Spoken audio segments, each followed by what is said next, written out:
একজন নবীও আছেন যাকে আল্লাহ 100 বছর মৃত রেখে আবার দুনিয়াতেই জীবিত করছে। এরকম একজন নবীর ঘটনাও কোরআনে কারিমে তুলে দিয়েছেন কে?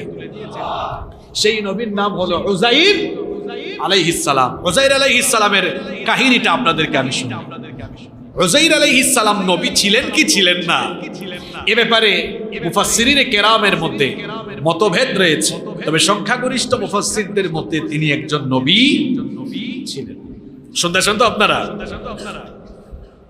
বুখতে নসর নামে এক জালিম বাদশা ফিলিস্তিন সহ ফিলিস্তিনের আশপাশের অঞ্চলকে হামলা চালিয়ে ধ্বংস করে দিল, গোটা জনপদকে একেবারে মাটির সাথে মিশিয়ে দিল, ঘর বাড়িগুলাকে চূর্ণ বিচূর্ণ করে মাটির সাথে মিশিয়ে দিল। অসংখ্য মানুষ তার এই হামলার সম্মুখীন হয়ে মারা গেল। যারা জীবিত ছিল এদেরকে বেঁধে সে বেবিলন শহরে নিয়ে গিয়েছিল। এরপরে এই ঘটনার পরে উযাইর আলাইহিস সালাম এই ফিলিস্তিনের অঞ্চল দিয়ে সফর করে যাচ্ছিলেন। তিনি দেখলেন এমন এক অঞ্চল, বাড়ির ছাদগুলো একেবারে ধসে গিয়েছে, গোটা জনপদ বিলীন হয়ে গিয়েছে, গোটা জনপদ ধ্বংস হয়ে গিয়েছে। আর এই ধ্বংসাবশেষের মধ্যে তিনি দেখলেন অনেকগুলো মানুষের হাড় গুড় এখানে চূর্ণ বিচূর্ণ অবস্থায়। তখন তিনি ভাবছিলেন এই যে হাড্ডি গুড্ডি এগুলোকে কি আবার আগের অবস্থায় ফিরিয়ে নিয়ে আবার এদেরকে জীবিত করা হবে নাকি, এরকম তিনি যখন ভাবছিলেন, এই চিন্তা ভাবনার ভেতরেই আল্লাহ তাকে মরণ দিয়ে দিলেন। তার মৃত্যু হয়ে গেল। তার মৃত্যু যখন হয়ে গেল, এই মৃত্যুর মধ্যে আল্লাহ তাকে 100 বছর রাখলেন। জোরে বলেন কয়শো বছর? এই ঘটনা আপনারা পাবেন কোরআনুল কারীমের 2 নম্বর সূরা সূরাতুল বাকারা এর 259 নম্বর আয়াতে আল্লাহ এই ঘটনা এভাবে তুলে দিয়েছেন। আল্লাহ তাআলা বলছেন, আউ কাল্লাযী মাররা আলা ক্বরয়াতিন ওয়া হিয়া খাওয়াতুন আলা উরুশিহা ক্বালা আন্না ইউহয়ী হাযিহিল্লাহু বা'দা মাউতিহা। আল্লাহ বলছেন, অথবা তার উদাহরণ ওই ব্যক্তির মতো যে একটি জনপদ দিয়ে অতিক্রম করছিল, অর্থাৎ উযাইর আলাইহিস সালাম এক জনপদ দিয়ে অতিক্রম করছিলেন, যেই জনপদের লোকেরা বিধ্বস্ত অবস্থায় ছিল, বাড়ি ঘরের নিচেই চাপা পড়ে এরা মারা গিয়েছে, হাড়গুড় অবশিষ্ট দেখে তিনি বললেন, আন্না ইউহয়ী হাযিহিল্লাহু বা'দা মাউতিহা, এদের যে মরণ হলো, আবার কি এদের কি এই যে হাড্ডি গুড্ডি চূর্ণ বিচূর্ণ হয়ে গেল, এদেরকে কি আবার জীবিত করা হবে? এমনটা তিনি যখন ভাবছিলেন, এই ভাবনারত অবস্থায় উযাইর আলাইহিস সালামকে আল্লাহ মৃত্যু দিয়ে দিলেন, যাতে করে আল্লাহ তাকে এই বিষয়টি ভালোভাবে উপলব্ধি করাতে পারেন। পরের অংশে আল্লাহ বলছেন, ফাআমাতাহুল্লাহু মিআতা আমিন সুম্মা বা'আসা।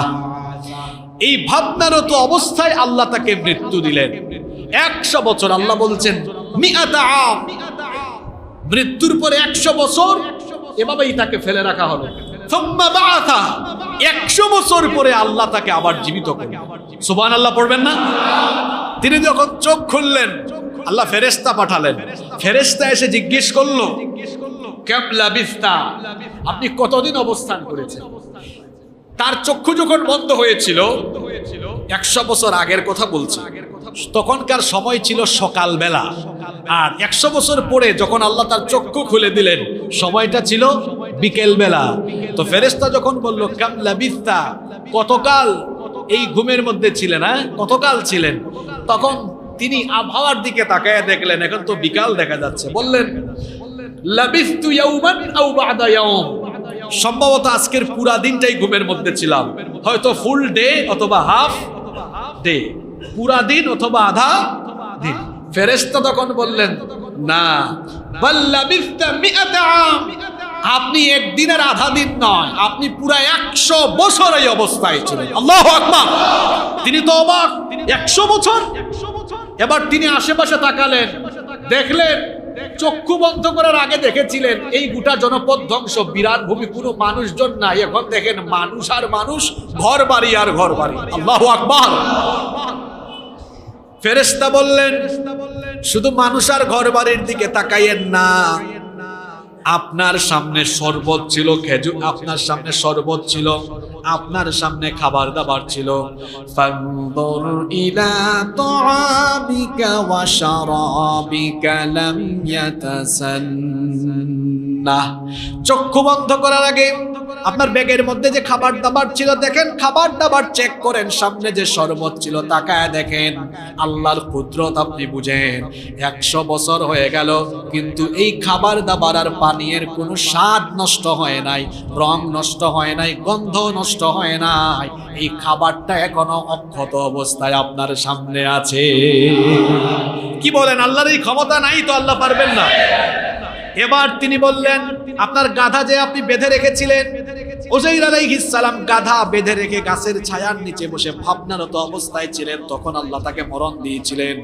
তখন তাকে বলা হলো ওয়ানজুর ইলা হিমারিকা ওয়ালিনাজআলাকা আয়াতাল লিন্নাস। গাধার দিকে তাকান। তিনি গাধার দিকে তাকায় দেখলেন গাধা আর গাধা নাই, এটা বহু আগেই মরে গিয়েছে, পচে গলে গিয়ে হাড্ডি গুড্ডি সব আলাদা আলাদা হয়ে গিয়েছে। এবার তাকে বলা হলো ওয়ানজুর ইলাল ইযামি কাইফা নুনশিজুহা সুম্মা নাকসুহা লাহমা। গাধাটির দিকে তাকান। এই যে গাধার হাড্ডি মাংস গলে গেল, পচে গেল, হাড়গুলো অবশিষ্ট আছে। এবার আপনি দেখেন এই চূর্ণ বিচূর্ণ হয়ে যাওয়া হাড় গুড়গুলোকে আবার জোড়া লাগিয়ে দিয়ে, যেগুলো মাংসগুলো পচে গিয়েছিল, গলে গিয়েছিল, হাড্ডি মাংস সব জোড়া লাগিয়ে আপনার চোখের সামনে বহুকাল আগে মরে যাওয়া গাধাকেও আল্লাহ আবার জীবিত করছে। চোখের সামনেই সেই গাধার হাড্ডি গুড্ডি অস্থিপিণ্ডের সব জোড়া লাগায় দিয়ে চোখের সামনে আল্লাহ ওই গাধাকেও জীবিত করে দিয়েছে। কয়টা ঘটনা ঘটলো, একদিকে তিনিও জীবিত, তার গাধাও জীবিত। কি বলেন, এটা কি কাল্পনিক কোনো কাহিনী বলেছে নাকি আপনাদেরকে? শুধু তাই নয়, মরে যাওয়ার পরে আরো বহু মানুষকে আল্লাহ পৃথিবীতে জিন্দা করেছে। আপনারা সূরা বাকারার ওই বাকারার ঘটনা পড়বেন, গাভী সংক্রান্ত একটা ঘটনা কোরআনে কারীমের ভেতরে আছে না? মুসা আলাইহিস সালামের সময়ের সেই ঘটনাটা বলবো। মুসা আলাইহিস সালামের সময়কার ঘটনা এটা। বনি ইসরাইলের এক যুবক তার আপন চাচাকে খুন করলো। বনি ইসরাইলের এক যুবক তার আপন চাচাকে খুন করলো সম্পদের লোভে। তার চাচাকে খুন করেছিল যাতে করে তার চাচার সব সম্পদগুলো হস্তগত করা যায়। সে তার চাচাকে রাতের বেলা খুন করলো। রাতের বেলা তার চাচাকে খুন করার পরে তার চাচার লাশ আরেক বাড়ির দরজার সামনে রেখে দিল, যাতে করে খুনের দায়ভার ওই বাড়ির মানুষের উপরে চাপিয়ে দেওয়া যায়। এই রকম টাইপসের মানুষ কিন্তু এখনো দুনিয়াতে আছে। দেখবেন খুন করে একজন, ফাঁসি খাইছে আর একজন, খুন করে একজন, মামলা খায় আর একজন, বাস পুরাইছে একজন, গাড়ি পুরাইছে একজন, মামলা খায় আর একজন। নইলে দেখবেন বাস পুরানোর মামলা অনেক হুজুরদের নামেও আছে না নাই? শয়তানও মাঝে মাঝে হাসে, কেন যে আল্লাহ শয়তানির দায়িত্ব আমারে দিলেন, কারণ আমার চেয়ে বড় বড় শয়তান এই সমাজে আছে না নাই? বনি ইসরাইলের ওই যুবক নিজেই তার চাচাকে খুন করলো। এরপরে তার চাচার লাশ আরেক বাড়ির দরজার সামনে রাতের বেলা ফেলে রাখলো। সকাল বেলা এবার সে নিজেই খুন করে চোখের পানি ছেড়ে ওই বাড়ির সামনে গিয়ে বলল, দেখেন দেখেন সমাজের মানুষ, এই বাড়ির মানুষ আমার চাচাকে হত্যা করেছে। নিজে খুন করলো আবার নিজে কাঁদে। এইরকম অভিনয় করা মানুষ কিন্তু আমাদের সমাজে আছে। নিজেরাই পরিকল্পনা করে মানুষ খুন করে, তারপরে টেলিভিশনের ক্যামেরার সামনে গ্লিসারিন মেখে চোখের পানি ছেড়ে মায়া কান্না দেখা। এরকম শয়তান নাই তো? এরকম শয়তান নাই তো? ইলেকশন করছে, তার অপোজিট পার্টির একজনকে নিজের লোক দিয়ে খুন করিয়েছে, মিডিয়ার সামনে আবার এসে নিজেই মায়া কান্না করে তার পক্ষে বড় বড় কথা বলে।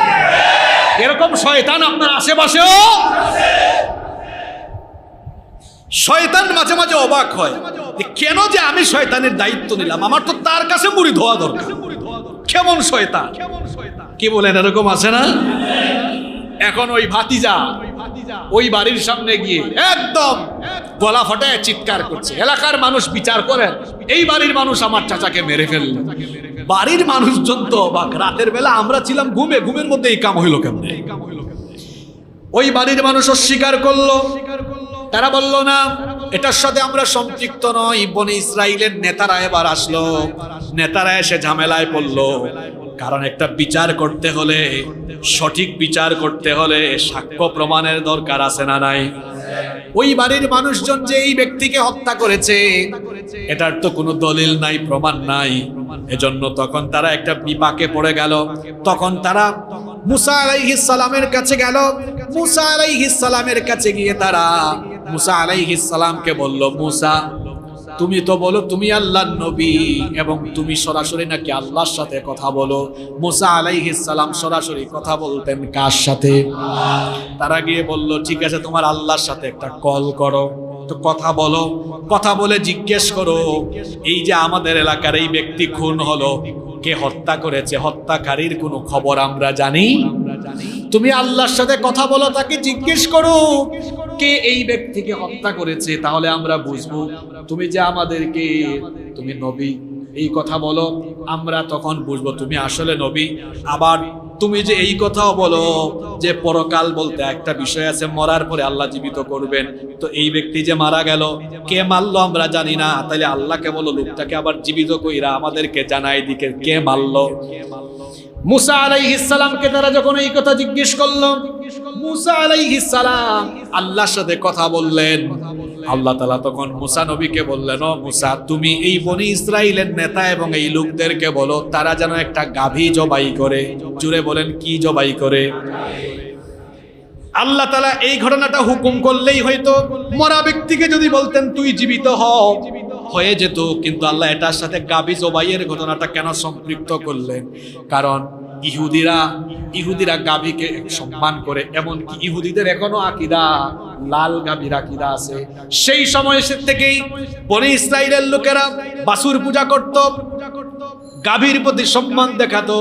এজন্য আল্লাহ তাআলা ওই বনি ইসরাইলের বাছুর পূজারীদেরকে দিয়ে আল্লাহ তাআলা নিজের হাতেই বাছুর জবাই করিয়েছিলেন, যাতে করে তাদের আকীদার মধ্যে আঘাত করা যায়। আল্লাহ তাআলা বললেন, ও মুসা এদেরকে বলো তারা যেন একটা গাভী জবাই করে। মুসা আলাইহিস সালাম তখন এদেরকে ডেকে বললেন, এই ঘটনা আল্লাহ সূরা বাকারা এর 67 থেকে 74 নম্বর আয়াতে বিস্তারিত বর্ণনা করেছেন। আল্লাহ তাআলা বললেন, ওয়া ইয ক্বালা মুসা লিকওমিহি ইন্নাল্লাহা ইয়া'মুরুকুম আন তাযবাহু বাকারা। স্মরণ করো যখন মুসা তার কওমের লোকদেরকে বললেন, বনি ইসরাইলকে বললেন, নিশ্চয়ই আল্লাহ আদেশ করেছেন তোমরা একটা গাভী জবাই করো। এই হত্যাকারী, এই খুন হওয়া লোকটির হত্যাকারী সম্পর্কে যদি জানতে চাও, আল্লাহ বলেছেন একটা গাভী জবাই করো। বনি ইসরাইলের লোকেরা তখন বলেছিল, ক্বালু আতাত্তাখিযুনা হুজুয়া, মুসা তুমি কি আমাদের সাথে ঠাট্টা করো? হ্যাঁ, আমরা বললাম হত্যাকারীর হদিস জানতে চাই, আর তুমি বলতেছো গাভী জবাই করো। গাভী জবাই করার সাথে খুনির খুঁজে বের করার সম্পর্কটা কি আমরা বুঝলাম না, তুমি কি ঠাট্টা করো আমাদের সাথে? মুসা আলাইহিস সালাম তাদেরকে জবাব দিলেন, ক্বালা আউযু বিল্লাহি আন আকুনা মিনাল জাহিলিন, জাহিলদের থেকে আমি আল্লাহর কাছে আশ্রয় চাই, আমি তোমাদের সাথে ঠাট্টা করছি না। তখন বনি ইসরাইলের লোকেরা মুসা আলাইহিস সালামকে বলল, ক্বালু দু'উ লানা রাব্বাকা ইউবাইয়িন লানা মা হিয়া, ক্বালা ইন্নাহা বাকারাতুন লা ফারিদুন ওয়ালা বিকরুন আওয়ানুম বাইনা যালিক। তারা বলল, তুমি আল্লাহর কাছে একটু দোয়া করো, তাকে জিজ্ঞেস করো গাভী যে আমরা জবাই করব, এই গাভীটা কোন বয়সের হবে, বুড়া বয়সের না বাচ্চা বয়সের, বেশি বয়সের না কম বয়সের? আল্লাহ বলেছিলেন একটা গাভী জবাই করতে, যে কোনো একটা গাভী জবাই করলেই হইল। কিন্তু বনি ইসরাইল জাতি এরা ঘাড় তেরা জাতি, ঘাউরা। নিজেরাই প্রশ্ন করতে করতে বিষয়টিকে তারা জটিল করে ফেলেছিল। তারা বলল ঠিক আছে আমি জবাই করব, কিন্তু জিজ্ঞেস করে এটা কোন বয়সের হবে, বুড়া বয়সের না বাচ্চা বয়সের? মুসা আলাইহিস সালাম বললেন আল্লাহ বলেছেন এটা হবে আওয়ানুম বাইনা যালিক, মাঝামাঝি বয়সের, বুড়াও হবে না কম বয়সেরও হবে না। এরপরেও তাদের প্রশ্ন শেষ হয় না। তারা বলল বুঝলাম এটা মাঝামাঝি বয়সের হবে, কিন্তু ক্বালু দু'ু লানা রাব্বাকা ইউবাইয়িন লানা মা লাউনুহা, এটার কালার কেমন হবে, হ্যাঁ রংটা কেমন? মুসা আলাইহিস সালাম তখন বললেন ক্বালা ইন্নাহু ইয়াকুলু ইন্নাহা বাকারাতুন সাফরাউ ফাকিউন লাউনুহা তাসরুন নাযিরিন। তিনি বললেন এটা হবে উজ্জ্বল হলুদ রঙের গাভী, গাঢ় হলুদ রঙের গাভী হবে, যে এমন রং যেটা দেখলেই দর্শকদের চোখ জুড়িয়ে যাবে, যে দেখবে তার চক্ষুও জুড়িয়ে যাবে, এইরকম গাঢ় হলুদ রঙের এটা গাভী হতে হবে। তাদের প্রশ্ন কিন্তু শেষ হচ্ছে না। এরপরে তারা বলল ক্বালু দু'ু লানা রাব্বাকা ইউবাইয়িন লানা মা হিয়া ইন্নাল বাকারাতা শাবাহা আলাইনা। মুসা তুমি আরেকবার আল্লাহকে জিজ্ঞেস করো তো, হলুদ রঙের বহু গাভী তো এলাকায় থাকতে পারে, তাই না? এখন বিষয়টা যদি আরেকটু স্পষ্ট করে দেওয়া হয় আমাদের জন্য তাহলে ভালো হইতো। প্রথমে বলল কোন বয়সে, বলা হলো মাঝামাঝি বয়সে। পরে বলল কোন কালারের, বলা হলো হলুদ কালারের। এরপরে বলে হলুদ কালার বুঝলাম, কিন্তু আরেকটু স্পষ্ট করলে ভালো হয়। এরপরে আল্লাহ এমন স্পষ্ট করে দিয়েছেন, শুনে নেবা কি জটিল করছে তারা বিষয়টা। মুসা আলাইহিস সালাম তাদেরকে বললেন ক্বালা ইন্নাহু ইয়াকুলু ইন্নাহা বাকারাতুন লা যালুলুন তুসীরুল আরদা ওয়া লা তাসকিল হারসা মুসাল্লামাতুন লা শিয়াতা ফিহা। মুসা আলাইহিস সালাম বললেন আল্লাহ বলেছেন এমন হলুদ রঙের গাভী হওয়া লাগবে যেই হলুদ রঙের গাভী দিয়ে কোনোদিন হাল চাষ করা হয় না, এমনকি তাকে দিয়ে কোনো সেচ কাজেও তার শরীরের শক্তি ব্যবহার করা হয় না, সুস্থ সবল এবং যে গাভীকে দিয়ে কোনো কাজ করানো হয় না এমন গাভী খুঁজে বের করো। বলেন তো এই ধরনের গাভী খুঁজে পাওয়া দেখি সহজ বিষয় না জটিল বিষয়? ঘাউরা এই জাতি তখন বলল আল-আন জিতা বিল হক, এই তো মুসা এতক্ষণ পরে বিষয়টা একদম ক্লিয়ার করে দিয়েছে। মুসা নবী বলতেছেন যা এমন ক্লিয়ার করছে একটু পরে বুঝবি কেমন ক্লিয়ার হয়েছে। নেতারা এবার ঘোরাঘুরি আরম্ভ করছে, দেখি তো এই এই কোয়ালিটিগুলা কি, মাঝামাঝি বয়সে, কোন রঙের, হলুদ রঙের, আবার এটা এমন গাভী যেটা দিয়ে কোনো কাজ করানো হয় না, সুস্থ সবল। খুঁজতে খুঁজতে কোথাও এই ধরনের গাভী তারা পায় না। এখন তারা কয় মুশকিলে বললাম তো, গাভী খুঁজতে হয়রান। মুসা আলাইহিস সালামের কাছে এসে বলে মুসা খুঁজতেছি পাই না তো। তখন তারা বলল না তোমরা যেরকম চাইছো আল্লাহ তো ওইরকমই দিচ্ছেন, ওইটাই লাগবে, ওইটাই খুঁজে বাইর করো। খুঁজতে অবশেষে এক এলাকায় গিয়ে ঠিক এই কোয়ালিটির একটা গাভী তারা পেয়েছে। আর আশ্চর্যজনক ভাবে ওই গাভীর মালিকও এই খবর জানছে যে এরা এই ধরনেরই একটা গাভী খুঁজতেছে। সুযোগ বুঝে সেও ব্যবসা করে দিয়েছে, যখন এরা বলল তোমার এই গাভীটা খুব পছন্দ হয়েছে আমাদের, আমরা এই কোয়ালিটির গাভী চাচ্ছি, বলো কত দিতে হবে? কয় কত মানে দিতে পারবেন? কয় বলো না, অবশ্যই দিব। কয় কোনো দিরহাম দিয়ে হবে না, দিরহাম দিয়ে কোনো মুদ্রা দিয়ে হবে না, আমার এই গাভী কিনতে হলে এই গাভীর চামড়া ভর্তি স্বর্ণ আমাকে দেওয়া হবে, চামড়া ভর্তি। এখন বনি ইসরাইলের এই ঘাউরা, এই ঘাট তারা এগুলো কি আর করবে? নিজেরাই তো বিষয়টাকে জটিল করেছে। এখন তারা বাধ্য হয়ে চামড়া ভর্তি স্বর্ণ দিয়ে ওই লোকটার কাছ থেকে গাভীটা কিনবে। এবার খুব খুবই আসছে মুসা নবীর কাছে, মুসা যা বলছো তাই করছি, দেখো ঠিক এই কোয়ালিটির গাভী নিয়ে হাজির হয়েছে।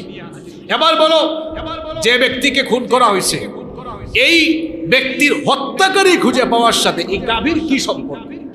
মুসা নবী বললেন, ওই যে বলছিলাম না, এই ধরনের গাভী বের করে আনলেই হবে না, এটা এখন কি করতে হবে। অথচ এরা হচ্ছে বাসুরের গাভীর পূজারী। বুঝতেছেন কথা? আল্লাহ তো চাইলেই মরা ব্যক্তিকে চিন্তা করতে পারতেন না। আল্লাহ বলতেছেন রাখ, একটু সাইজ করে তারপরে জীবিত করব।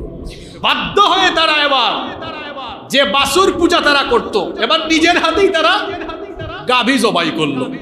আল্লাহ এই ঘটনা দিয়ে বনি ইসরায়েলকে শিক্ষা দিয়েছেন, হ্যাঁ, তোমরা যে জিনিসের পূজা করো এই জিনিস কিন্তু তোমরা মারতে পারো, এমন জিনিস কখনো মানুষের স্রষ্টা হতে পারে। শেষ করে দিলেন আকীদা ওখানে। এরপরে তারা বলল, মুসা জবাই করেছি, কি করব বলো এবার। মুসা নবী বললেন, এত উত্তেজিত হইও না, এবার কাম হলো, এবার কাজ। আল্লাহ তাআলা বললেন, ফাকুলনা ইদরিবুহু বিবা'দিহা কাযালিকা ইউহয়িল্লাহুল মাউতা।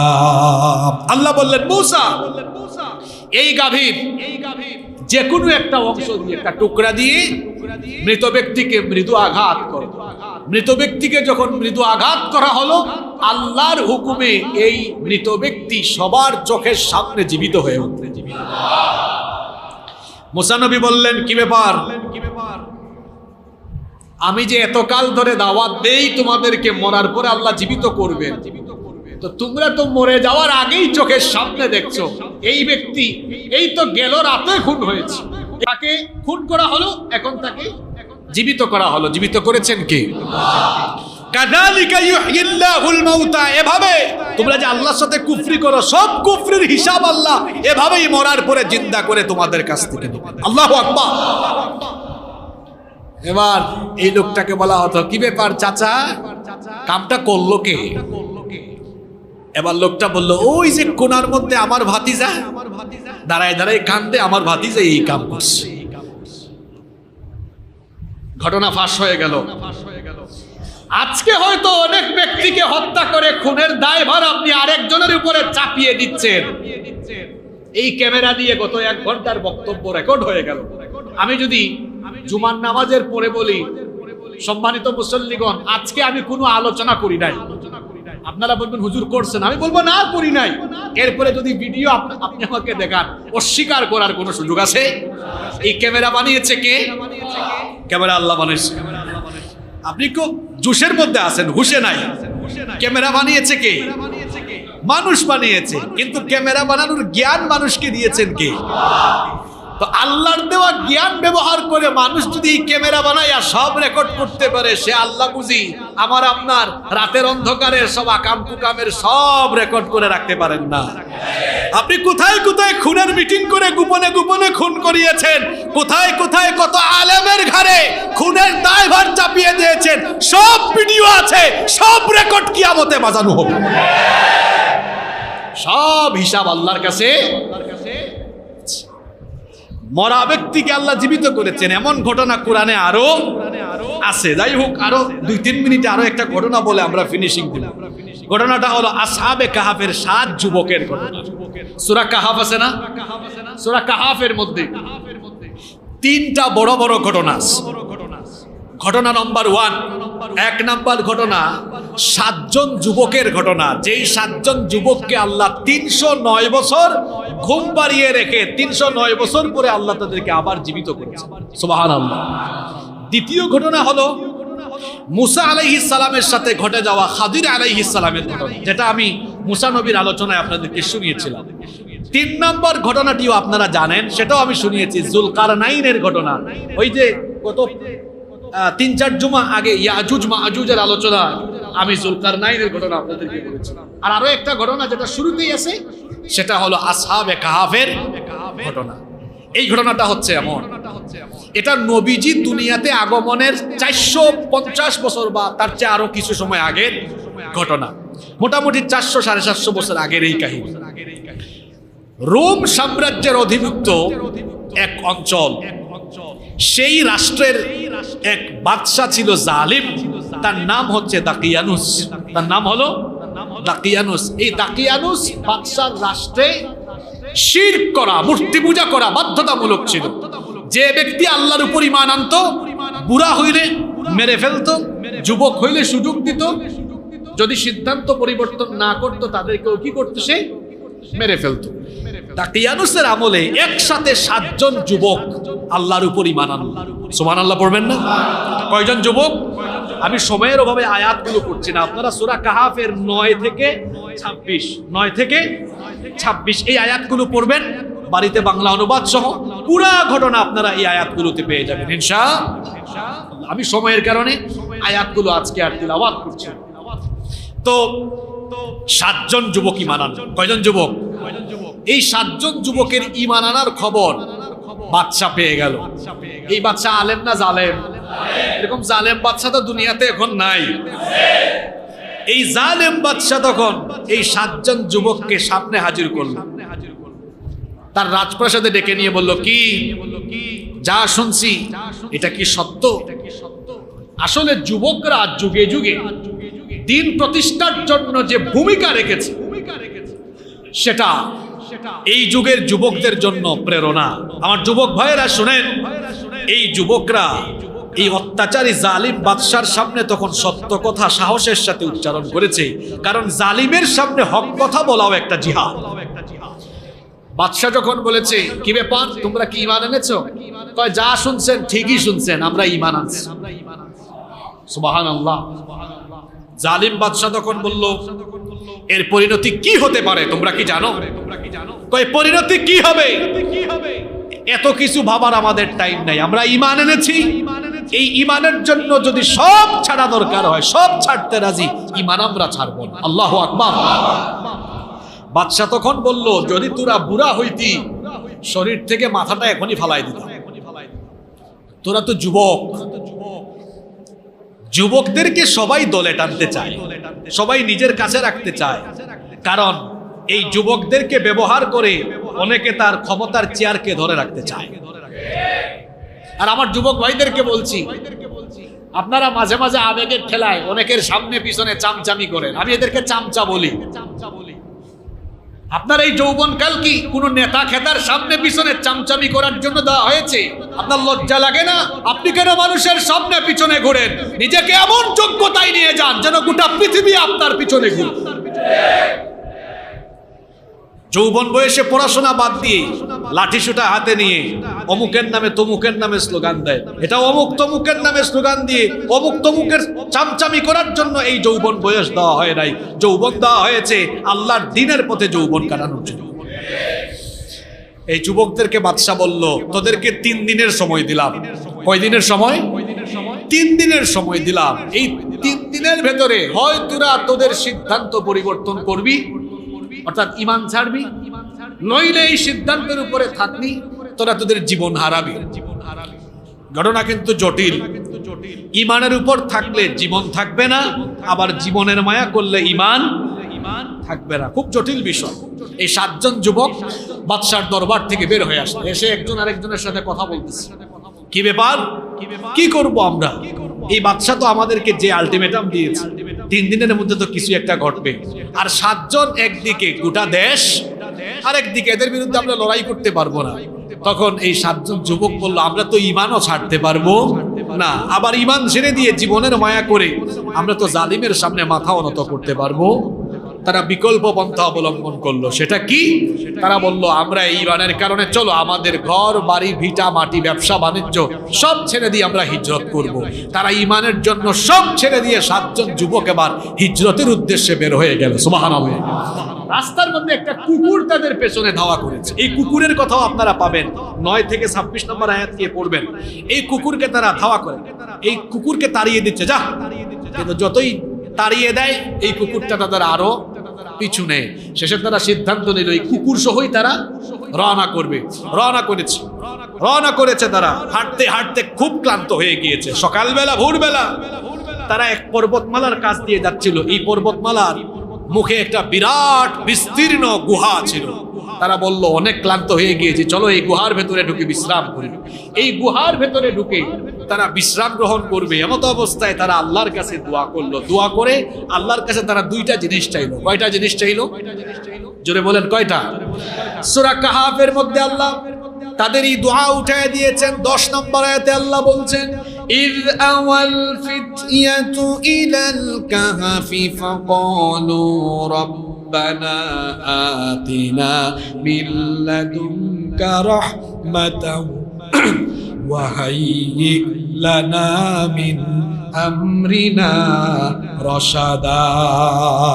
আল্লাহ বলছেন এই যুবকেরা যখন গুহায় ঢুকলো, দোয়া করলো, রব্বানা আতিনা মিন লাদুনকা রাহমা, হে আমাদের রব আপনার তরফ থেকে আমাদেরকে রহমত দান করেন। 1 নাম্বার দোয়া করলো কিসের? রহমতের। 2 নাম্বার দোয়া তারা করলো, ওয়া হাইয়্যি লানা মিন আমরিনা রশাদা, আমাদের কাজ সহজ করে দেন। 1 নাম্বার আল্লাহর কাছে চাইছে কি? আল্লাহ দোয়া কবুল করে বললেন, ফাদরাবনা আলা আযানিহিম ফিল কাহফি সিনিনা আদাদা। পরের আয়াত আল্লাহ বলছেন, যা রহমত দিলাম, রহমতের ঘুম পাড়ায়া, আল্লাহ বলছেন আমি তাদের কান বন্ধ করে রহমতের ঘুম পাড়ালাম। কি বন্ধ করে? এখানে বিজ্ঞান একটা মারাত্মক তথ্য পেয়েছে। মানুষ যখন ঘুমায় তখন সবার আগে তার চক্ষু ঘুমায়। সবার আগে কি ঘুমায়? আর সবার আগে জেগে উঠে কান। দেখবেন আমরা যখন ঘুমাই, ঘুমানোর সময় সবার আগে কি বন্ধ হয়? কিন্তু কান তখনও সজাগ থাকে। দেখবেন মসজিদে জুমার দিনে সকিনা নাজিল হয়। সাকিনা মানে রহমত নাজিল হতে থাকে, এজন্য অনেকে ঝিমাইতে থাকে। কিন্তু যখন একটু আওয়াজ হয় সাথে সাথে কি হয়? ঘুম ভাঙে। আপনি বাড়িতে ঘুমিয়েছেন, হঠাৎ করে হাতের গ্লাস পড়ে গেছে, বিকট আওয়াজ, ঘুম ভেঙে যায়। কারণ আপনার চক্ষু ঘুমালেও কান তখনও সজাগ। বিজ্ঞান বলছে মানুষ গভীর ঘুমে আচ্ছন্ন হলে পরে তার কান বন্ধ হয়। আবার সকালবেলা আমাদের ঘুম ভাঙে, সর্বপ্রথম চোখ খুলে না কানে কোনো আওয়াজ যায়? আগে কানে আওয়াজ যায়। আল্লাহ বলছেন তোরা রহমত চেয়েছিস, যা কান বন্ধ করে দিয়ে, দুনিয়ার কোনো আওয়াজ কানে ঢুকবে না, কান বন্ধ করে আরামের ঘুমে, রহমতের ঘুমে তোদেরকে আচ্ছন্ন রাখলাম। সুবহানাল্লাহ। বলবেন হুজুর তারা তো চাইছে রহমত, আল্লাহ ঘুম দিলেন কেন? ঘুমের চেয়ে বড় রহমত আর আছে? কত ব্যক্তি সারা রাত বিছানার এপাশ থেকে ওপাশে যায়, ঘুমাইতে পারে না। ঘুম এটা বিরাট বড় রহমত, আল্লাহ ঘুম পাড়ায় রাখলেন। কত বছর? 300। আপনারা কয়দিন ঘুমান? 4-5 ঘন্টা ঘুমান। আর এই যুবকেরা ঘুমাইতেছে কয় ঘন্টা? 300। এটা স্বাভাবিক না অস্বাভাবিক ঘটনা? 2 নাম্বার দোয়া করেছে, আল্লাহ কাজ সহজ করে দাও। কি কাজ? আল্লাহ আমরা তো ঈমানের কারণেই এলাকা ছাড়লাম, হ্যাঁ, তো এরা তো ঈমান আনলো না, এদেরকে তো ঈমানের দাওয়াত দেওয়ার সুযোগ ছিল আমাদের, সুযোগটা তো আর পাইলাম না। আল্লাহ বলেন তোরা ঘুমায় থাক, যাদের কারণে এলাকা ছাড়লে গোটা দেশের মানুষকে সাইজ করার দায়িত্ব আমি নিলাম, সবগুলারে আমি ঈমানদার বানাবো। সুবহানাল্লাহ। এই 309 বছর এরা ঘুমায় থাকলো, আর আল্লাহ এই 309 বছরে ওই গোটা দেশের মানুষকে ঈমানদার বানিয়ে দিয়েছেন। এখন 309 বছর পরে যে বাদশার আমল, ওই বাদশাহ ইমানদার ছিল, কিন্তু ওই বাদশার আমলের লোকেরা পরকাল সম্পর্কে অন্তরে খুঁটিনাটি সন্দেহ পোষণ করত। তখন বাদশাহ দোয়া করলো, আল্লাহ এমন একটা ঘটনা ঘটাও যাতে আমার দেশের মানুষ এক ঘটনায় সাইজ হয়ে যায়। আল্লাহ ঘটনা ঘটাইলেন, ওই বাদশার দোয়া কবুল করে 309 বছর পরে ওই গুহার ভেতরে ঘুমিয়ে থাকা 7 জন যুবককে আল্লাহ জীবিত করে তুললেন। সুবহানাল্লাহ। এরা যখন ঘুমাইছিল তখন কোন সময় বলছিলাম না আপনাদেরকে, সকালে না বিকালে? আর যখন 309 বছর পরে আল্লাহ জাগ্রত করেছেন, সময়টা ছিল বিকাল বেলা। এরা ঘুমের থেকে উঠা একটা আরেকটারে জিগায়, কি রে কতক্ষণ ঘুমাইছি আমরা? তখন কি ঘড়ি ছিল? কতক্ষণ ঘুমাইছি? একজন কয় মনে হয় কয়েক ঘন্টা, আরেকজন কয় মনে হয় একদিন, আরেকজন কয় মনে হয় আধা দিন। নিজেরা তর্ক বিতর্ক করছে। তখন বলল, ভাই তর্ক বিতর্ক বাদ দাও, কতক্ষণ ঘুমাইছি ভালো জানেন কে? ঘুমের থেকে উঠলে পেটে কি লাগে? ক্ষুধা লাগে। প্রত্যেকেই পকেটে হাত দিয়ে কিছু মুদ্রা বের করে একজনকে দিল, যাও বাজারে যাও, তো বাজারে গিয়ে কিছু কিনে নিয়ে আসো, আর মুখ বান্ধা যাও, আমাদের বিরুদ্ধে মামলা আছে, কেউ দেখলে খবর আছে না নাই? এই লোক যখন মুখ বান্ধা একজন যুবক গুহা থেকে বের হয়েছে, কয় কিরে সব দিকে উলট পালট লাগে, 309 বছর আগে কি 12 কোয়ার্টার পাহাড় তুলে এরকম ছিল নাকি? কথা বলেন, এরকম ছিল? আরে আজ থেকে 20 বছর আগে হতো। এই যে হালি শহরে এত বিল্ডিং হয়েছে, এখানে অনেক জায়গায় আমি মানুষকে বলতে শুনেছি এখানে খাল বিল বন জঙ্গল ছিল। কি বলেন, ছিল কি ছিল না? 309 বছর পরে এরা যখন গুহা থেকে এক যুবক বের হয়েছে, একজনকে দায়িত্ব দিয়েছে, কি রে সব দিকে এলাকা উলট পালট লাগে। কই বুঝছি, ঘুমের থেকে উঠছি তো এজন্য মনে হয় সব উলট পালট লাগতেছে। কিন্তু সামনে আগায় দেখে মানুষও উলট পালট। উলট পালট মানে কিরে রহিমউদ্দিন চাচা, করিমউদ্দিন চাচা কই? আগের কোনো মানুষ দেখি না, সব দেখি নতুন নতুন মানুষ। বুঝছি মনে হয় এলাকায় পিকনিকে নতুন কোনো মানুষ আসছে, এরকম তো হইতে পারে। এখন বাজারে গেল, গিয়ে দেখে বাজারও চেঞ্জ হয়ে গিয়েছে। ভাবতেছে বাজারের থেকে গিয়ে সে অনেক জিনিস কিনলো, কিনে কি দিতে হয়, জিনিস কিনে কি দিতে হয়। তো সেই সময় তো কাগজি মুদ্রা ছিল না, দিয়েছে মুদ্রা, রৌপ্য মুদ্রা। এখন যে মুদ্রা দিচ্ছে দোকানদারকে, এটা কয় বছর আগে, কত বছর আগের? এখন যাদের বয়স 15-16 বছর এরা তো দেখেও নাই। আমিও ছোটবেলায় 25 পয়সা দেখেছি, 50 পয়সা দেখেছি। আপনাদের যাদের বয়স আমাদের থেকে বেশি, আপনারা তো কি বলে 5 পয়সা 10 পয়সাও আপনারা দেখেছেন। আপনারা পাকিস্তান পিরিয়ডের মুদ্রা অনেকে দেখেছেন। যাদের বয়স আরো বেশি হয়তো আপনারা ব্রিটিশ পিরিয়ডের মুদ্রাও দেখেছেন। তো এখন সে জিনিসপত্র কিনে যে মুদ্রা দিচ্ছে, এটা কয় বছর আগে? দোকানদার হাতে নিয়ে বললো, এই মিয়া কই যাও, তোমার জিনিস নিয়ে তো তুমি চলে যাচ্ছ, আমার জিনিস দিবা না? আপনার জিনিস তো আপনার হাতেই দাম। এটা কি দিছো, এদিকে আসো, তুমি তো বহুত বড় জিনিস, এটা পাইছো কোথায়? হয় তুমি চুরি করেছো কোথাও থেকে, নইলে তুমি কোনো জাদুঘরে ঢুকে এটা নিয়ে আসছো, অথবা তুমি গুপ্তধন পাইছো। কই কি এর গুপ্তধন? এটা তো টাকা, আমার টাকা দিয়েছে। এখন নগর কোতোয়ালকে ডাকলো, এই যুবক স্বীকার করে না এটা কোথায় পেয়েছে। বাদশার কাছে এই খবর যখন গেল, বাদশা অবাক, 309 বছর আগের মুদ্রা কিভাবে বাজারে আসলো? বাদশা হাজির হয়ে বলল, এ যুবক সত্যি করে বলো এটা কোথায় পেয়েছো? যুবক তখন বলে, সত্যি করেই বলছে এটা আমার আর আমার বন্ধুদের টাকা। বাদশা বলে, বন্ধু মানে?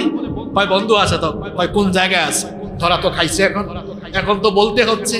কয় গুহার মধ্যে আছে। এবার সবাই মিলে গিয়েছে কোথায়? আরো কয়জন গুহায় আছে? 6 জন। বাদশা এবার বলতেছে, যুবকেরা সত্যি করে বলো এই মুদ্রা কোন জায়গায় পেয়েছো? চুরি করছো কোথাও থেকে? কই কেন আমরা চুরি করবো, এটা আমাদের টাকা। বাদশা তখন বলল, এতক্ষণ বহু চালাকি করছো, আমি বাদশা, আমার সাথে তোমরা ফাইজলামি করো না। এখন এই 7 জন যুবক বলে, আপনি বাদশা মানে? কি এর বাদশা আপনি? আমরা বাদশাকে ভালো করেই চিনি। আবার আশপাশ থেকে লোকেরা বলছে, বাদশার সাথে ফাইজলামি করো। কই উনি কিসের বাদশা? বাদশাকে আমরা ভালো করে চিনি, আমাদের ঝামেলা তো বাদশার সাথে। বাদশার সাথে ঝামেলা করেই তো এই গুহার ভিতর আমরা এসে ঢুকছি। তখন ওই বাদশা ছিলেন খুব বিচক্ষণ, বললেন বাদশার সাথে ঝামেলা মানে? তখন বলল, কেন দাকিয়ানুস কোন জায়গায়? ঝামেলা তো দাকিয়ানুসের সাথে। এই বাদশা অবাক, কি এই যুবকেরা দাকিয়ানুসের কথা কেন বলে? দাকিয়ানুসের কথা বলছে, মুদ্রার দিকে তাকায় দেখে এটা দাকিয়ানুসের আমলের মুদ্রা। বাদশা তো অবাক, অফিসের কর্মচারীদেরকে বলল, দাকিয়ানুসের আমলের সব ফাইলপত্র আনো, এগুলো তালাশ করো। ফাইলপত্র তালাশ করে পাওয়া গেল আসলে এই 7 জন যুবকের নামে মামলা আছে। এবার বাদশা বলল, কি রে এটা তো 309 বছর আগের মামলা, 309 বছর ধরে গুহার ভিতরে তোরা কি করিস? এবার যুবকেরা বলে, কিসের 309 বছর? সকালে ঘুমাইছি, বিকালে ঘুম থেকে উঠছি। আল্লাহু আকবার। এরা যখন জানতো যে না এটা সকাল বিকালের খবর না, এটা 309 বছর আগের খবর, তখন তারা জানলো আল্লাহ বলছেন এই ঘটনাটা আমি চোখের সামনে এজন্য ঘটিয়েছি। 21 নম্বর আয়াতে আল্লাহ বলছেন এদেরকে আমি এজন্য জীবিত করেছি যাতে পরকাল অবিশ্বাসী ওই সমাজের ওই সময়ের লোকেরা চোখের সামনে দেখে 309 বছর আল্লাহ যে যুবকদেরকে ঘুম পাড়ায় রেখে আবার 309 বছর পরে জীবিত করতে পেরেছেন, সে আল্লাহ মরে যাওয়ার পরে আমাদের মতো মানুষদেরকে জীবিত করতে পারবেন। এই বিশ্বাস আছে আমাদের? যদি থাকে আমার মনে হয় উপলব্ধি তৈরি হবে, আসরের নামাজ কাজা হবে, কোনো গুনাহের সাথে আর আমরা সম্পৃক্ত হওয়ার কোনো সুযোগ নাই। পৃথিবীতে মৃত্যু অবিশ্বাস করে এই রকম একজন কাফিরও নাই। মৃত্যুকে অবিশ্বাস করে এরকম একজন কাফিরও নাই। এমনকি যারা স্রষ্টায় বিশ্বাস করে না, আমরা যাদেরকে নাস্তিক বলি, তারাও মৃত্যু বিশ্বাস করে। মৃত্যু অবিশ্বাস করে এরকম একজন মানুষও পৃথিবীতে আপনি দেখাতে পারবেন না। সবাই জানে একদিন তার সব শেষ হয়ে যাবে, মারা যাবে, এটা সকলেই বিশ্বাস করে। কিন্তু মারা যাওয়ার পরে আবার জীবিত হওয়া লাগবে, এই বিষয়টিকে পৃথিবীর অসংখ্য কাফিরেরা অবিশ্বাস করে। তাহলে মৃত্যুকে সবাই বিশ্বাস করে, কিন্তু মরার পরে আবার জীবিত হওয়া লাগবে এই বিষয়টিকে অবিশ্বাস করে এরকম মানুষ অসংখ্য, অগণিত, এমনকি আমাদের চারপাশেও আছে। আপনি বলবেন আমাদের চারপাশে কোথায় আছে? মরার পরে আবার জীবিত হওয়া লাগবে এই বিষয়টি সে যদি উপলব্ধি করত, তাহলে সে কি ফজরের নামাজ আদায় না করে বাড়িতে ঘুমিয়ে থাকতো? মরার পরে আবার জীবিত হয়ে আল্লাহর কাছে হিসেব দেওয়া লাগবে, এই অনুভূতি তার ভেতরে থাকলে সে কি সুদ ঘুষ খাবে? কোনো অন্যায় করবে? কোনো গুনাহের ধারে কাছে যাবে? কাফিরদের মতো ওই ব্যক্তির অন্তরেও এই উপলব্ধি শয়তান ঢুকিয়ে দিয়েছে, খাও দাও ফুর্তি করো, দুনিয়াটা মস্ত বড়, যা মন চায় তাই করো। মরার পরে আবার যে জীবিত হওয়া লাগবে এই অনুভূতিটুকু শয়তান তার ভেতর থেকে বের করে দিয়েছে। এজন্য লোকটা যা মন চায় তাই করে। নইলে কি এত মানুষের হক মেরে খেত, মানুষের উপর জুলুম করত? করছে কেন? মৃত্যু বিশ্বাস করে, কিন্তু মনে করে মরে গেলেই শেষ, এই দেহ পচে যাবে, গলে যাবে, মাটির সাথে মিশে যাবে, সব চূর্ণ বিচূর্ণ মেসাকার হয়ে যাবে, সব তো শেষই হয়ে যাবে। তাহলে যতদিন বেঁচে আছি যা মন চায় তাই করি। মরার পরে হাড্ডি গুড্ডি অস্থি পিঞ্জর সব চূর্ণ বিচূর্ণ হয়ে গেলে আবার আপনাকে জীবিত করার মতো ক্ষমতা আল্লাহর নাই। কি বলেন? আছে তো? থাকবেই বা না কেন?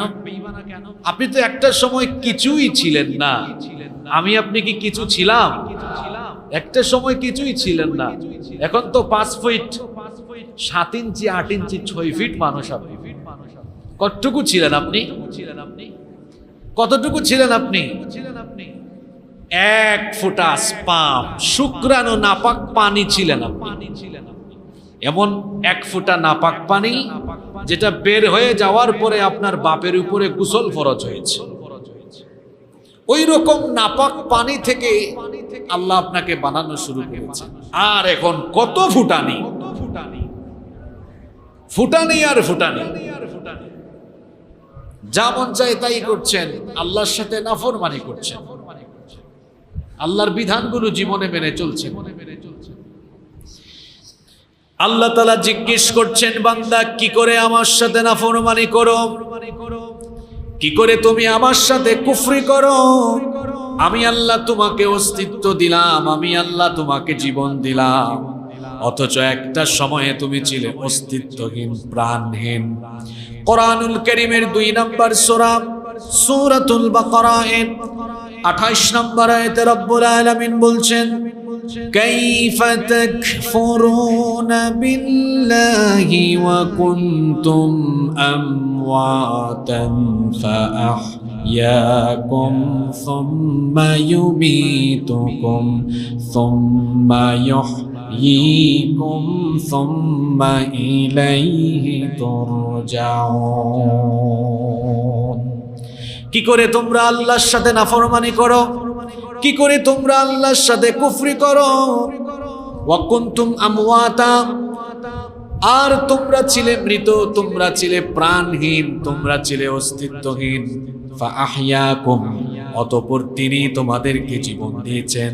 আমাদেরকে অস্তিত্বহীনতা থেকে যিনি অস্তিত্ব দিলেন, সবাই বলেন তিনি কি? আল্লাহ তাআলা বলছেন তুমি তো কিছুই ছিলে না। কোরআনুল কারীমের 76 নম্বর সূরা সূরাতুল ইনসানের প্রথম আয়াতে আল্লাহ তাআলা বলছেন, হাল আতা আলাল ইনসানি হিনুম মিনাদ দাহরি লাম ইয়াকুন শাইআম মাযকুরা।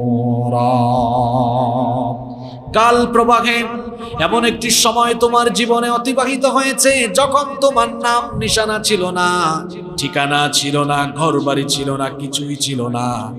এখন তো তোমার অনেক পরিচয়, ইঞ্জিনিয়ার, লয়ার, ব্যারিস্টার, রাজনীতিবিদ, অর্থনীতিবিদ। আল্লাহ বলছেন তোমার জীবনে এমন এক সময় অতিবাহিত হয়েছে, লাম ইয়াকুন শাইআম মাযকুরা, উল্লেখ করার মতো তুমি কিছুই ছিলে না, নাম নিশানা, ঘর বাড়ি ঠিকানা কিছুই ছিল না, তুমি ছিলে অস্তিত্বহীন। কিভাবে আমি আল্লাহ তোমাকে অস্তিত্ব দিলাম, কিভাবে তোমার পয়দা হলো বান্দা? শোনো, কোরআনুল কারীমের 23 নম্বর সূরা সূরাতুল মুমিনুনের 12 নম্বর আয়াত থেকে আল্লাহ তাআলা বলছেন, ওয়ালাকাদ খালাকনাল ইনসানা মিন সুলালাতিন মিন তিন ثم جعلناه نطفة في قرار مكين ثم خلقنا النطفة علقة فخلقنا العلقة مضغة فخلقنا المضغة عظاما فكسونا العظام لحما ثم أنشأناه خلقا آخر فتبارك الله أحسن الخالقين। আল্লাহ তাআলা বলছেন, আর অবশ্যই মানুষকে আমি মাটির নির্যাস থেকে বানিয়েছি। সরাসরি মাটি থেকে আল্লাহ তাআলা আমাদের বাবা আদম আলাইহিস সালামকে বানিয়েছেন। আদম থেকে আল্লাহ তার স্ত্রী আমাদের মা হাওয়া আলাইহিস সালামকে বানিয়েছেন। এরপরে পৃথিবীতে ঈসা আলাইহিস সালাম ব্যতীত সকল মানুষকে আল্লাহ নারী পুরুষের মিলনের মাধ্যমে বানিয়েছেন। আর সেটার প্রক্রিয়াটা শুরু হয়েছে এক ফোঁটা স্পাম থেকে, এক ফোঁটা শুক্রাণু থেকে। আল্লাহ বলছেন, শোনো কি করে আমি তোমাকে বানিয়েছি। আমি আল্লাহ তোমাকে কি করলাম শোনো। 7টি ক্যাটাগরিতে আল্লাহ মানুষ বানিয়েছেন। 7টি পর্যায়ে আল্লাহ মানুষ বানালেন। প্রথম পর্যায়ে হলো আদম আলাইহিস সালাম, যাকে আল্লাহ সরাসরি মাটি থেকে বানালেন। এরপরে ঈসা নবী ব্যতীত আমাদের সবাইকে আল্লাহ শুক্রাণু থেকে বানানো স্টার্ট করেছেন। দ্বিতীয় পর্যায়ে হলো আল্লাহ বলছেন, এরপরে এক ফোঁটা স্পামকে আমি ফি করারিম মাকিন, জরায়ুর ভেতরে সুরক্ষিত আধারে আমি এটাকে সংরক্ষণ করেছি। এরপরে সেই স্পামকে শুক্রাণু ফোঁটাকে আমি 3 নম্বর পর্যায়ে জমাট বাঁধা রক্তে পরিণত করেছি। এরপরে 4র্থ পর্যায়ে জমাট বাঁধা রক্তকে আমি আল্লাহ গোশতপিণ্ডে পরিণত করেছি। 5ম পর্যায়ে গোশতপিণ্ডকে বড় একটা হাড্ডিতে রূপান্তর করেছি। 6ষ্ঠ পর্যায়ে বড় ওই হাড্ডির উপরে গোশতের পোশাক পরিয়ে দিয়ে তোমাকে সুন্দর স্ট্রাকচার দিয়েছি। কান, চক্ষু, ঠোঁট, নাক, হাত, পা, সুন্দর একটা অবয়ব দিয়ে, সুন্দর একটা স্ট্রাকচার দিয়ে 7ম পর্যায়ে এবার আমি তোমাকে পরিপূর্ণ করার জন্য তোমার এই দেহের ভেতরে আমি আল্লাহ রূহ ফুঁকে দিয়েছি। আল্লাহ তাআলা বলছেন, এভাবে আমি 7টি পর্যায়ে ধাপে ধাপে তোমাকে বানিয়েছি। 7টি পর্যায়ে ধাপে ধাপে বানানোর পরে কি করলাম শোনো। কোরআনুল কারীমের 22 নম্বর সূরা সূরাতুল হাজ্জের 5 নম্বর আয়াতের শেষের দিকে আল্লাহ বলেছেন, ওয়া নুকিরু ফিল আরহামি মা নাশাউ ইলা আজালিম মুসাম্মা। এই রকম 7টি পর্যায়ে তোমাকে বানানোর পরে পেটের ভেতর থেকে বের করি নাই। তোমার মায়ের পেটের ভেতরে আমি আল্লাহ তোমাকে একটা নির্দিষ্ট সময় পর্যন্ত রেখে দিলাম। আর ওই নির্দিষ্ট সময় যখন অতিবাহিত হয়ে গেল তখন কি করলাম শোনো। সুম্মা নুখরিজুকুম তিফলা, ছোট্ট একটা বাচ্চার সাইজে মার পেটের ভেতর থেকে বের করে আমি তোমাকে দুনিয়ায় নিয়ে আসলাম। সুবহানাল্লাহ। দুনিয়াতে আসার পরে আল্লাহ বলছেন, কাউকে মায়ের পেটে মেরে ফেলি, কাউকে জন্মের পরে আমি আল্লাহ মেরে ফেলি, কাউকে শিশু অবস্থায় মেরে ফেলি, কাউকে কিশোর অবস্থায় মেরে ফেলি, কাউকে যৌবন বয়সে আমি আল্লাহ মেরে ফেলি, কাউকে আবার বুড়া বয়সে মেরে ফেলি। বলেন তো মৃত্যুর ফয়সালা যিনি করেন তিনি কে? সে আল্লাহ বলছেন, সুম্মা লিতাবলুগু আশুদ্দাকুম ওয়া মিনকুম মান ইউতাওয়াফা يتوفى ومنكم من يرد إلى أرذل العمر لكي لا يعلم من بعد علم شيئا আল্লাহ তাআলা বলছেন, অতঃপর তুমি মায়ের পেট থেকে বের হয়ে গেলে, শিশুকাল, কৈশোরকাল, যৌবনকালে পদার্পণ করলে আমি চাইলে তোমাকে যৌবনকালে মৃত্যু দিতে পারি, অথবা আমি আল্লাহ তোমাকে হীনতম বয়সে, বার্ধক্য বয়সে পৌঁছে দিতে পারি। আর ওই বার্ধক্য বয়স সম্পর্কে আল্লাহ বলছেন, ওই সময় এমন হয় সারা জীবন মানুষ অনেক জ্ঞান অর্জন করে, অনেক কিছু জানে, কিন্তু বুড়া বয়সে যাওয়ার পরে দেখা যায় তার ব্রেইনের মধ্যে এর প্রভাব পড়ে, দেখা যায় অনেক কিছু সে ভুলে যায়। এরকম হয় কি হয় না? আল্লাহ তাআলা বলছেন, মায়ের পেট থেকে বের করলাম, এক সময় তুমি কিছুই ছিলে না, জীবন ছিল না, জীবন দিলাম, অস্তিত্ব ছিল না, অস্তিত্ব দিলাম। অস্তিত্ব লাভ করলে, জীবন লাভ করলে, এরপরে মনে করো না এই জীবনের পরে তোমার শেষ হবে না। আল্লাহ বলছেন, নাফরমানি করো না। নাফরমানি কেমনে করো বান্দা? জীবন দেওয়ার পরে আমি আল্লাহ তোমার জন্য আবার মৃত্যু রেখেছি।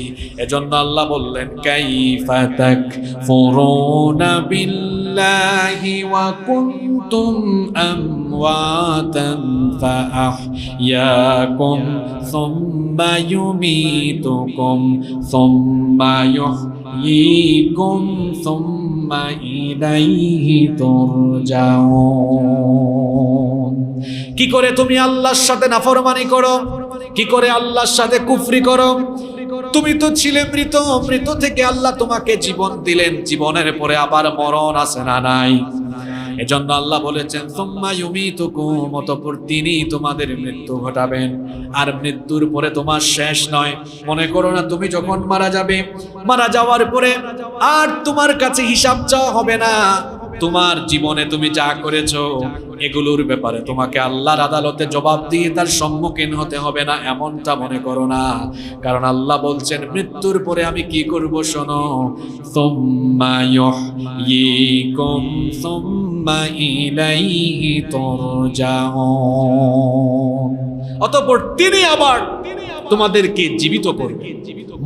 মরে যাওয়ার পরে আল্লাহ আবার আমাদেরকে জীবিত করতে পারবেন কি পারবেন না? সবার বিশ্বাস হয়? যাদের বিশ্বাস হয় না, যাদের মাথায় ন্যূনতম, যাদের মধ্যে ন্যূনতম বিবেক আছে, বুধ শক্তি আছে, আপনি আজকে বুঝবেন কিভাবে আল্লাহ আপনাকে জীবিত করবেন। আমরা তো গত জুমায় আলোচনা করলাম হাসর হবে, কিন্তু এটা যে হবে এটা নিয়ে সন্দেহ থাকার কোনো অবকাশ, কোনো সুযোগ নাই। যদি কোনো সন্দেহ থাকে, জবাবও কোরআনে আছে। এই পৃথিবীতে আল্লাহ যত নবী রাসূল পাঠিয়েছেন, সকল নবীদের মৌলিক দাওয়াতি বিষয় ছিল তিনটা। সব নবীদের এই জায়গাতে মিল ছিল। সব নবীদের দাওয়াতের মৌলিক বিষয় ছিল তিনটা। তাওহীদ, এক নাম্বার কি? তাওহীদ মানে কি? আল্লাহ ছাড়া আর কেউ, আল্লাহ ছাড়া কোনো ইলাহ। সব নবীদের কালিমাতে তাওহীদ ছিল কি ছিল না? লা ইলাহা ইল্লাল্লাহ। দুই নাম্বার ছিল রিসালাত।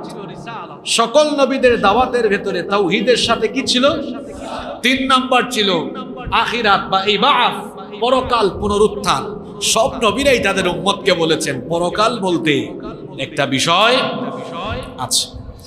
আমাদের নবীজি যখন সেই ১৫০০ বছর আগে পুনরুত্থানের কথা বললেন, তিনি যখন আখিরাতের কথা বললেন, পরকালের কথা বললেন, মরার পরে আল্লাহ আবার জীবিত করবেন, সেই যুগের কাফির মুশরিকগুলো আল্লাহর নবীকে নিয়ে ঠাট্টা করলো, উপহাস করলো। সেই কাফির মুশরিকদের কথাগুলো আল্লাহ তাআলা কোরআনুল কারীমের বিভিন্ন জায়গায় উঠিয়ে দিয়েছেন।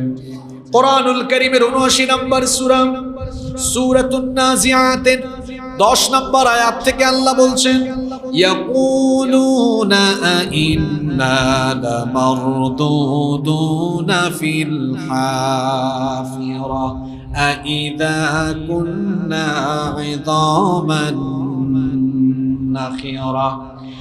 তারা বলতো, যখন আমরা চূর্ণ বিচূর্ণ হয়ে যাব, হাড্ডি গুড্ডি সব যখন চূর্ণ বিচূর্ণ হয়ে যাবে, তখন কি আবার আমাদেরকে পূর্বের অবস্থায়, অর্থাৎ আবার কি আমাদেরকে দুনিয়ার মতো আবার কি জীবিত করা হবে নাকি? নবীজি যখন তাদেরকে বলতেন মরার পরে আল্লাহ জীবিত করবেন, কাফির মুশরিকরা তখন ঠাট্টা করে করে বলতো। কোরআনুল কারীমের 23 নম্বর সূরা সূরাতুল মুমিনুনের 82 নম্বর আয়াতে আল্লাহ তাআলা বলছেন, ক্বালু আইযা মিতনা ওয়া কুন্না তুরাবান ওয়া ইযামান আইন্না লামাবউসুন। তারা বলতো আমরা যখন মরে মাটির সাথে মিশে যাব, যখন আমরা অস্থিপিঞ্জর হাড়ে পরিণত হয়ে যাব, তখন কি আবার আমাদেরকে পুনরুত্থিত করা হবে নাকি? কাফিরেরা আরো বলতো, ওয়াকালাল্লাযীনা কাফারু আইযা কুন্না তুরাবান ওয়া আবাউনা আইন্না লামুখরাজুন। আমরা এবং আমাদের পূর্বপুরুষরা যারা মরে যাওয়ার পরে মাটির সাথে মিশে গিয়েছে, আমাদেরকে কি আবার সেই অবস্থায় বের করে আনা হবে নাকি? আবার কি আমাদেরকে জীবিত করা হবে নাকি? কাফিরের গোষ্ঠী আরো বলতো, ওয়াকালু আইযা কুন্না ইযামান ওয়া রুফাতান আইন্না লামাবউসুনা খালকান জাদীদা। কোরআনুল কারীমের 17 নম্বর সূরা বনি ইসরাঈলের 49 নম্বর আয়াতে পরকাল বিশ্বাসী কাফিরদের যুক্তি উঠিয়ে দিয়েছেন। তারা বলতো আমরা যখন মরে গিয়ে হাড্ডিতে পরিণত হব, যখন আমাদের এই দেহ ছিন্ন বিচ্ছিন্ন হয়ে যাবে, তখন কি আবার নতুন করে আমাদেরকে জীবিত করা হবে নাকি? কাফিররা যখন প্রশ্ন বানে নবীজিকে জর্জরিত করত, তখন আল্লাহ তাআলা নবীজিকে জবাব শিখায়া দিলেন। কারণ এই পৃথিবীর কোনো মানুষ তো নবীজির শিক্ষক নন। নবীজির আল্লাহ নবীর শিক্ষক যিনি, জোরে বলেন তিনি কে? নানা প্রশ্ন বানে যখন কাফিররা নবীজিকে জর্জরিত করলো, পুনরুত্থান সম্পর্কে এই পরকাল বিশ্বাসী কাফিররা যখন নানা ধরনের কথা বলল, আল্লাহ তাআলা তার নবীজিকে জবাব শিখায়া দিলেন। ও নবী, পরকাল অবিশ্বাসী এই লোকদেরকে আপনি জবাব দেন, কুল কুনু হিজারাতান আও হাদিদান আও খালকাম মিম্মা ইয়াকবুরু ফি সুদুরিকুম ফাসায়াকুলুনা মান ইউঈদুনা। ও নবী, আপনি তাদেরকে বলেন, তোমরা মরে যাওয়ার পরে তোমাদের এই দেহ যদি পচে গলে গিয়ে একেবারে এগুলো যদি চূর্ণ বিচূর্ণ হয়, শুধু তাই নয়, এগুলো যদি পাথর বা লোহায় পরিণত হয়ে যায়, অথবা তার চেয়ে আরো বড় কিছুতে পরিণত হয়ে যায়, তোমরা বলো মান ইউঈদুনা, কে আমাদেরকে জীবিত করবে? শোনো কাফিরের দল, আল্লাহ বলেছেন কুলিল্লাযী ফাতারাকুম আউওয়ালা মাররা। প্রথমবার যখন তুমি কিছুই ছিলে না, প্রথমবার যিনি তোমাকে পয়দা করেছেন, যিনি তোমাকে সৃষ্টি করেছেন, সে আল্লাহ। তুমি আবার মরে গেলে তোমাকে আবার জিন্দা করবে। প্রথমবার আপনাকে যিনি সৃষ্টি করেছেন, পরের বার কি তিনি আপনাকে আবার জীবিত করতে পারবেন না? জোরে বলেন, পারবেন কি পারবেন না? শোনেন, আপনাদেরকে একটা ঘটনা শোনাই। আমাদের পছন্দের সূরা ইয়াসিন, সূরা ইয়াসিনের শেষের 5টা আয়াত আপনারা পড়বেন। শেষের 5 আয়াতে একটা সুন্দর ঘটনা এসেছে। ঘটনাটা হলো এই, উবাই বিন খালফ অথবা আস ইবনে ওয়াইল, তাফসীর এই দুজনের কথা এসেছে, তবে বেশিরভাগ রিওয়ায়াতে এসেছে আস ইবনে ওয়াইল। তিনি মক্কার উপত্যকায় হাঁটছেন। হঠাৎ করে তিনি জরাজীর্ণ কিছু হাড্ডি দেখলেন, অনেক পুরনো দিনের হাড্ডি। এই হাড্ডিগুলো হাতে নিয়ে ভাবলেন, জানি না কতকাল আগে কোন ব্যক্তি মারা গিয়েছে, তার শরীর পচে গলে গিয়ে হাড্ডিগুলো অবশিষ্ট আছে। এই হাড়গুলো হাতে নিলেন। হাতে নিয়ে যখন তিনি এভাবে চাপ দিলেন, চাপ দেওয়ার সঙ্গে সঙ্গে হাড়গুলো একেবারে গুড়া গুড়া হয়ে গেল, চূর্ণ বিচূর্ণ হয়ে গেল। এই চূর্ণ বিচূর্ণ হয়ে যাওয়া হাড়গুলো নিয়ে তিনি আল্লাহর নবীর সামনে গেলেন। আল্লাহর নবীর সামনে গিয়ে তিনি প্রশ্ন করলেন, ওগো আল্লাহর নবী, এই যে অনেক পুরনো দিনের হাড়, আমি আমার হাত দিয়ে আবার চেপে ধরে এগুলোকে আরো চূর্ণ বিচূর্ণ করে দিলাম, এরপরেও কি আল্লাহ তাআলা এই গুড়া গুড়া হয়ে যাওয়া হাড়গুলোকে পূর্বের অবস্থায় ফিরিয়ে নিয়ে ওই ব্যক্তিকে জীবিত করবেন কিনা? আল্লাহ তাআলা এই ঘটনা কোরআনে এভাবে উঠিয়ে দিয়েছেন,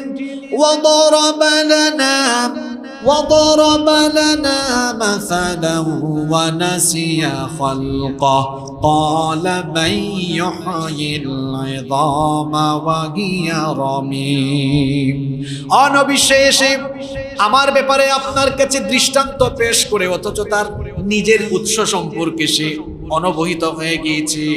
সে আপনার কাছে এসে বলে, মান ইউহয়িল ইযামা ওয়া হিয়া রামীম, এই হাড়গুলো চূর্ণ বিচূর্ণ হয়ে গেল, এগুলোকে কে আবার চিন্তা করবে? নবী গো, আপনি তাকে উত্তর দেন, কুল ইউহয়িহাল্লাযী আনশাআহা আউওয়ালা মাররা ওয়া হুয়া বিকুল্লি খালকিন আলীম। এখন তো এগুলো হাড়। নবী তাকে বলেন, একটা সময় এই ব্যক্তি হাড়ও ছিল না। কি বলেন, হাড় ছিল? আমি তো আলোচনা শুরুই করেছি আপনার অস্তিত্ব দিয়ে। আল্লাহ নবীজিকে শিখাচ্ছেন, নবী তাকে বলেন, এখন তো সে হাতের মধ্যে চূর্ণ বিচূর্ণ হয়ে যাওয়া হাড়টি উপস্থাপন করে বলছে, এটা কি আবার ওই জীবিত মানুষের মতো ওই ব্যক্তিকে আবার এই হাড়গুলো জোড়া লাগায় জীবিত করা হবে? নবী বলেন, ও তো একটা সময় কিছুই ছিল না। যখন সে কিছুই ছিল না, তখন প্রথমবার যিনি তাকে পয়দা করেছেন, এখন হাড়গুড় সব শেষ হয়ে গেল, আবার তিনিই তাকে জীবিত করতে পারবেন। সুবহানাল্লাহ।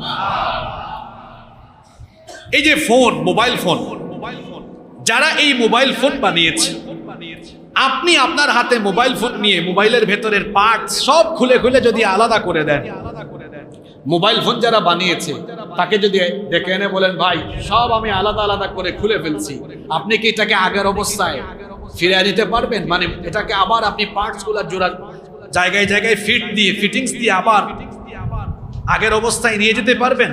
কমন সেন্স কি বলে, পারবে কি পারবে না? জোরে বলেন, পারবে কি পারবে না? ওই গ্যারেজে জানতো, যে সকল গাড়ি ডেন্টিং পেইন্টিং হয়, অ্যাক্সিডেন্ট করা গাড়ি, দেখবেন গ্যারেজের মিস্ত্রিরা সব পার্টস খুলে ফেলে, সব খুলে ফেলার পরে তাদের কাজ করে তারা আবার গাড়িকে এমন ভাবে ডেন্ট পেইন্ট দিয়ে বের করে, দেখলে মনে হয় শোরুম কন্ডিশন, ঠিক কি না? তো গাড়ি যদি ডেন্ট পেইন্ট দিয়ে মিস্ত্রি সব জোড়া লাগাইতে পারে, আর মোবাইলের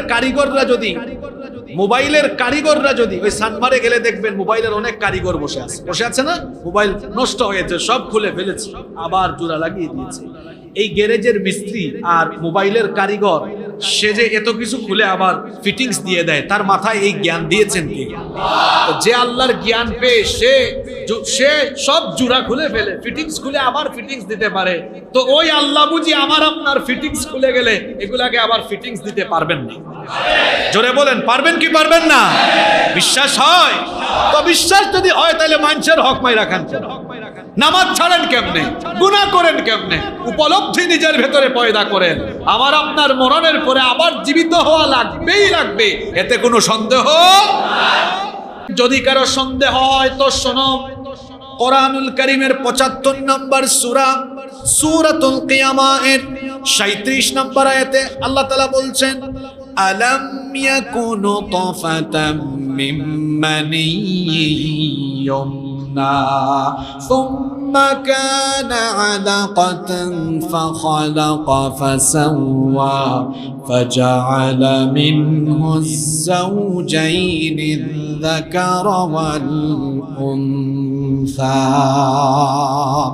আল্লাহ তাআলা বলছেন, যদি কারো সন্দেহ হয় কবরে তাকে শোয়ানোর পরে তাকে আর জীবিত করা যাবে না, যদি তার সন্দেহ হয় তো আমি তাকে বলছি, আলাম ইয়াকুনু নুতফাতাম মিন মানিয়্যিন, প্রথমে কি তুমি এক ফোঁটা শুক্রাণু ছিলে না, এক ফোঁটা স্পার্ম ছিলে, সেখান থেকে আমি আল্লাহ তোমাকে ধাপে ধাপে ৭টি ধাপে বানিয়ে সুবিন্যস্ত করলাম, যেখানে এক ফোঁটা শুক্রাণু থেকে আমি তোমাকে বানানো আরম্ভ করে পূর্ণাঙ্গ আকৃতি দিতে পারলাম, তো তোমার মতো মানুষ যদি আবার মরে যায়, আলাইসা যালিকা বিকাদিরিন আলা আন ইউহয়িয়াল মাউতা, তোমার মতো সেই মানুষ যদি আবার মরে যায়, এরপরে সে আল্লাহ আবার এই মানুষকে জীবিত করতে পারবেন কি পারবেন না? শোনেন, পরকাল অবিশ্বাসীদেরকে দৃষ্টান্ত দেখানোর জন্য আল্লাহ পৃথিবীতেই অনেক ব্যক্তিকে মরণ দিয়ে আবার মানুষের চোখের সামনে তাদেরকে জীবিত করছে। আল্লাহু আকবার। এরকম ঘটনা কোরআনে কারিমে আল্লাহ তাআলা আমাদের জন্য তুলে দিয়েছেন। ইব্রাহিম আলাইহিস সালাম তিনি একবার আল্লাহ তাআলাকে বললেন,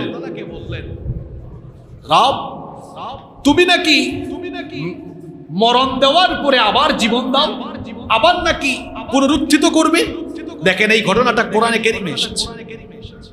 কোরআনুল কারীমের 2 নম্বর সূরা সূরাতুল বাকারা এর 260 নম্বর আয়াতে আল্লাহ এই ঘটনাটা এভাবে বর্ণনা করছেন, ওয়া ইয ক্বালা ইব্রাহিম রাব্বি আরিনি কাইফা তুহয়িল মাউতা।